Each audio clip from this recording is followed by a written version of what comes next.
A Itália acabou de destruir algo que levou 20 anos para ser construído. E no momento em que isso aconteceu, os telefones começaram a tocar em pânico, das antigas ruas de Roma até um escritório muito nervoso em Tel Aviv. Não se trata de um pequeno desentendimento diplomático. Não é um mal-entendido sobre alguns soldados. O que Roma acabou de fazer é o equivalente a arrancar a pedra fundamental de todo um império de inteligência. E agora mesmo, enquanto você assiste a este vídeo, aproximadamente 200 operativos que pensavam ser intocáveis estão sentados em casas seguras por toda a Itália, perguntando-se a mesma coisa: como tudo desmoronou tão rápido? Fique comigo, porque o que estou prestes a contar vai mudar completamente a forma como você vê este conflito. No dia 14 de abril de 2026, a primeira-ministra italiana Giorgia Meloni subiu a um pódio em Verona e suspendeu a renovação automática do Acordo Bilateral de Cooperação em Defesa entre Itália e Israel. Esse acordo vinha funcionando silenciosamente nos bastidores desde 2006. Por quase 20 anos, ninguém falou sobre ele publicamente. Ninguém o debateu no parlamento. Ele simplesmente continuava se renovando como uma assinatura que ninguém cancela, até agora. E a razão pela qual isso importa não é apenas o que o acordo era, mas o que estava escondido dentro dele. Eis o que a mídia convencional não está dizendo. A versão pública do acordo falava sobre treinamento militar, compartilhamento de equipamentos e cooperação tecnológica. Parece entediante, não é? Parece rotineiro. Mas as seções classificadas do acordo, as partes que os cidadãos italianos comuns nunca tiveram permissão de ver, criaram um vínculo operacional direto entre o Mossad e a inteligência italiana. Não uma ligação telefônica de vez em quando, mas uma relação de trabalho completa, logística compartilhada, canais de comunicação compartilhados, solo italiano usado como plataforma de lançamento para operações por toda a Europa e além. E quando Meloni suspendeu esse acordo, ela não apenas cancelou um contrato, ela cortou uma linha vital. Ela arrancou a cobertura de toda uma rede que operava à vista de todos enquanto ninguém estava olhando. Agora, pense no que isso significa para as pessoas dentro dessa rede. Cerca de 200 operativos que trabalhavam sob cobertura diplomática, movendo-se pela Itália com a proteção do Estado italiano, estão agora expostos. Suas identidades fictícias estão agora questionáveis. Suas casas seguras estão agora potencialmente comprometidas. As agências de contra-inteligência de vários países estão agora examinando registros de viagem, registros de comunicação e transações financeiras aos quais anteriormente não tinham acesso. Uma ruptura diplomática, 200 carreiras em crise, possivelmente 200 vidas em perigo. É isso que acontece quando você constrói um império de inteligência sobre uma confiança emprestada. E a confiança acaba.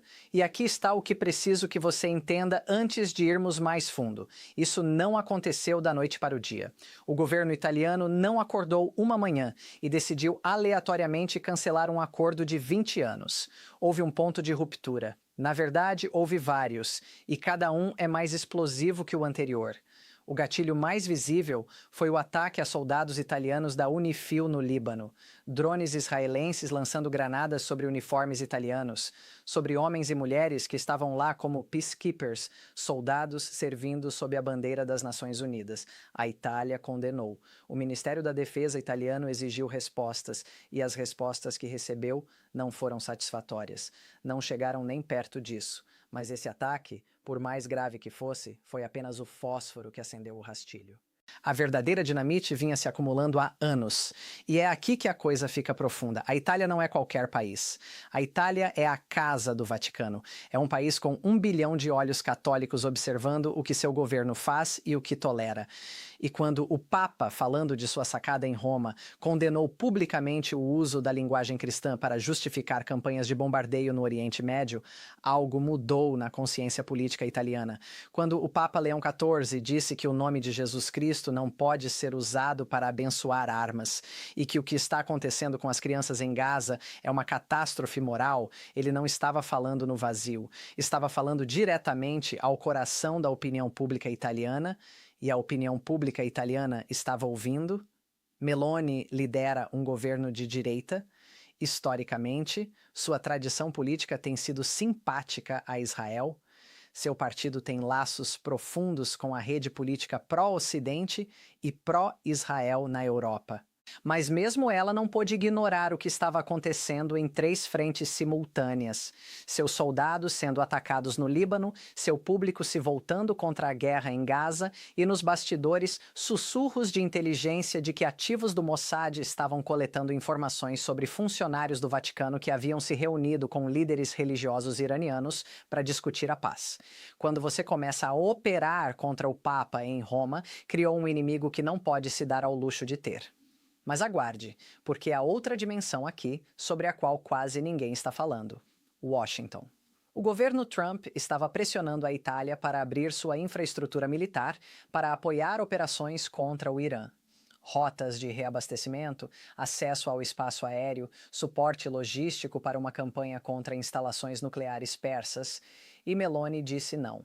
Ela declarou pública e claramente que nenhuma aeronave decolou de bases italianas para participar de ação militar americana contra o Irã. Ela fechou o espaço aéreo italiano a essa cadeia de suprimentos. Isso não foi apenas uma decisão legal, foi uma declaração política. A Itália estava traçando uma linha e dizendo: este país não será usado como base avançada para uma guerra que seu povo não apoia. A combinação dos 3 fatores, Líbano, Vaticano, Irã, foi o que transformou um relacionamento de inteligência de longa data em um passivo que a Itália não podia mais se dar ao luxo de manter. E quando o chefe do Mossad, David Barnea, realizou uma coletiva de imprensa após a suspensão e, em vez de expressar preocupação com a cooperação em segurança, falou sobre mudança de regime em Teherã, sobre instalar uma liderança alternativa no Irã, sobre o objetivo de longo prazo ainda estar na mesa, o governo italiano ouviu exatamente o que precisava ouvir.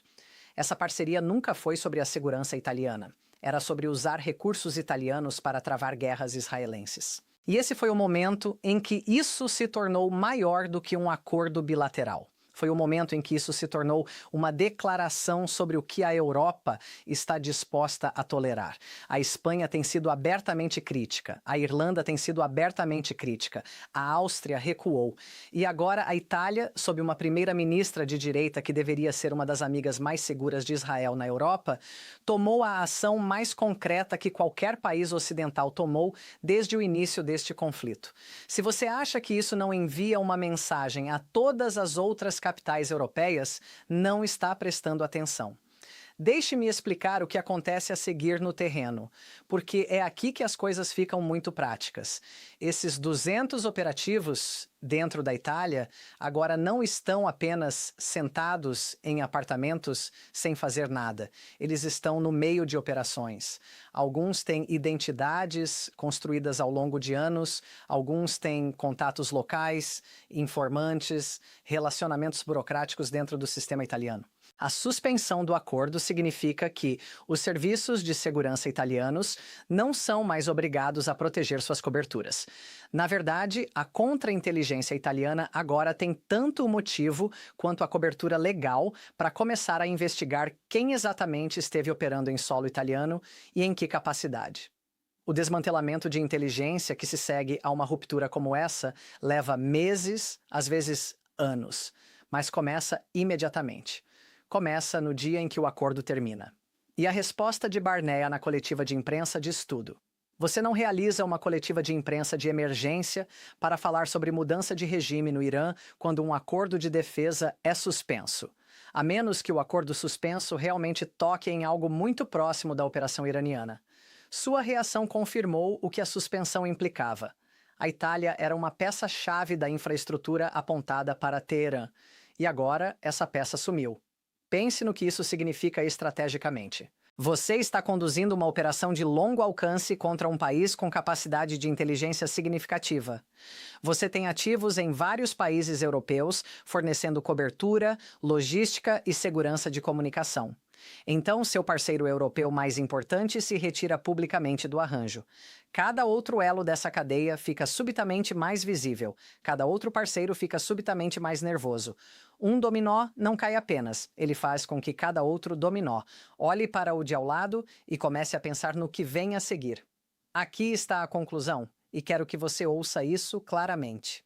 Esta não é uma história sobre uma discussão diplomática. É uma história sobre o momento em que a infraestrutura de uma operação clandestina de 20 anos começou a rachar sob seu próprio peso. A Itália não foi uma anfitriã passiva. A Itália foi uma participante ativa de uma rede que usou o solo europeu para conduzir operações em 3 continentes. Quando Meloni suspendeu o acordo, ela não apenas mudou a política externa de seu país. Ela forçou cada país ainda dentro dessa rede a decidir se quer ser a próxima Itália, ou se quer esperar e se tornar algo pior.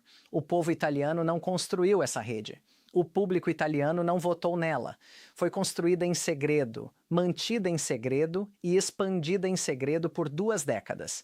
E quando o parlamento italiano começou a fazer perguntas após os ataques no Líbano, quando advogados italianos começaram a apresentar ações argumentando que o acordo tornava a Itália legalmente cúmplice de ações militares que não havia aprovado, o governo italiano teve uma escolha: manter o segredo e arcar com as consequências, ou cortar os laços e deixar o mundo ver o que estava por baixo.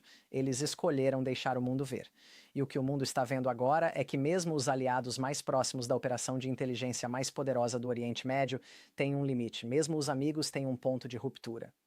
Mesmo os países com laços históricos e políticos profundos com a direita israelense têm um momento em que olham para as imagens de Gaza, para as fotos de compostos da ONU bombardeados, para os relatos de operações conduzidas contra os próprios assessores de segurança do Papa e dizem: basta, não vamos mais fazer isso. Esta é a história desse momento e não acabou.